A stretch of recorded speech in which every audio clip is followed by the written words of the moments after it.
Cela lui fut imputé à justice et il fut appelé l'ami de Dieu.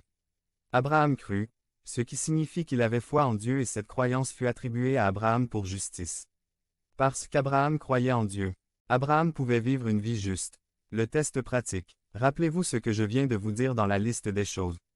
La liste a commencé par les choses que j'ai commencé à faire dans ma relation personnelle avec Dieu il y a de nombreuses années. 1. Io empecé a orar. 2. Leer la Biblia. 3. Evitar y dejar algunas cosas. 4. Compartir el evangelio con los demás. 5. Empecé a amar, a tratar con mi enojo. Como yo podía hacer todo esto con constancia y con éxito cada jour. Devenez membre de la chaîne et AIDEZNOUS à propager la parole de Dieu dans le monde entier. Samedi 16 mars 2024. P7. Je vais vous dire comment.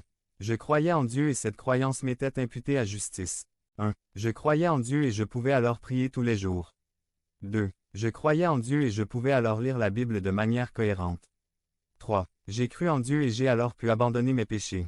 4. Je croyais en Dieu, je pouvais partager le Christ avec les autres. 5. Je croyais en Dieu et je pouvais aimer les autres. Je croyais en Dieu et je pouvais gérer ma colère. Croyez-vous que Dieu vous aime depuis le début? Croyez-vous que Dieu vous a montré cet amour dans le sacrifice de Jésus-Christ? Si vous croyez cela, permettez que cette croyance vous soit imputée à justice. Conclusion. Alors, que dit-on ce matin? Premièrement, les réponses renforcent notre foi V. 12. Lorsque nous répondons à Dieu, nous permettons à Dieu d'agir dans nos vies. Afin que nous puissions dire avec confiance, oui, Dieu est Dieu. Je veux que vous ayez cette confiance, cette foi. Mais vous devez d'abord commencer par les réponses dans votre vie. Vous savez mieux que moi les choses que vous devez faire, mais pour vous donner des exemples, je vais dire, peut-être, qu'il y en a qui ont besoin d'organiser leur vie, de structurer leur vie. Nous servons un Dieu D'. Ordre et si nous servons Dieu sans ordre, nous ne lui répondons pas comme il le souhaite. Alors pour arriver à la bonne heure, il faut se coucher à la bonne heure, il faut assumer ses responsabilités en amont, il faut prévoir d'arriver au bon moment. Si nous ne répondons pas à Dieu comme il le souhaite, alors comment pouvons-nous espérer qu'il nous bénira? Deuxièmement, nous avons parlé ce matin des réponses grâce à Dieu V. 13 à 14. Lorsque nous répondons à Dieu, nous remercions Dieu en lui rendant gloire, puis il nous donne la vie victorieuse. Je veux que vous viviez la victoire plutôt que l'échec. Quoi que vous fassiez, ferez-vous comme Dieu. Lorsque vous préparez un service pour Dieu, ma question est, le faites-vous à la dernière minute ou le planifiez-vous bien? Parce que ce que vous allez faire est pour Dieu. Vous préparez vos devoirs pour l'école, pour le séminaire à la dernière heure, soit vous utilisez le temps que Dieu vous donne, qui n'est pas la dernière heure. Et dernièrement, nous avons parlé des réponses qui nous donnent une véritable relation avec Dieu. V. 15. Lorsque nous répondons à Dieu, nous expérimentons une véritable relation avec Dieu, tout comme nous vivons une relation amicale entre nous.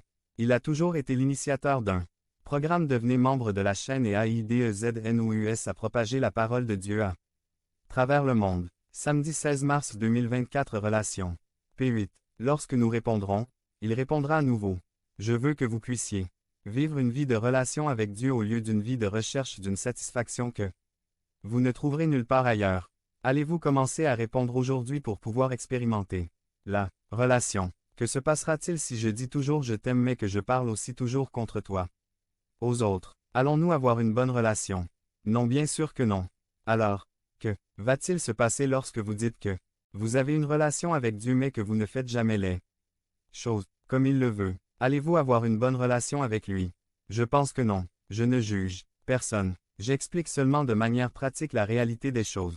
Au cours de la nouvelle année, je veux que nous réfléchissions aux réponses que nous pourrions adopter.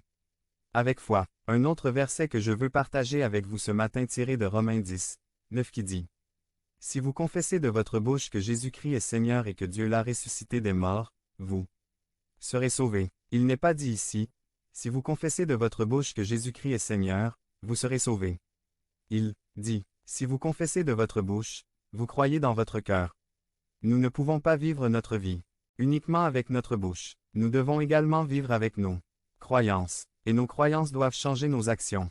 Nous devons vivre comme si le Seigneur était à nos côtés à chaque instant de la vie, comme Dieu l'a ressuscité des morts, nous devons vivre une vie en réponse à Dieu, qui est une grande partie de notre réalité.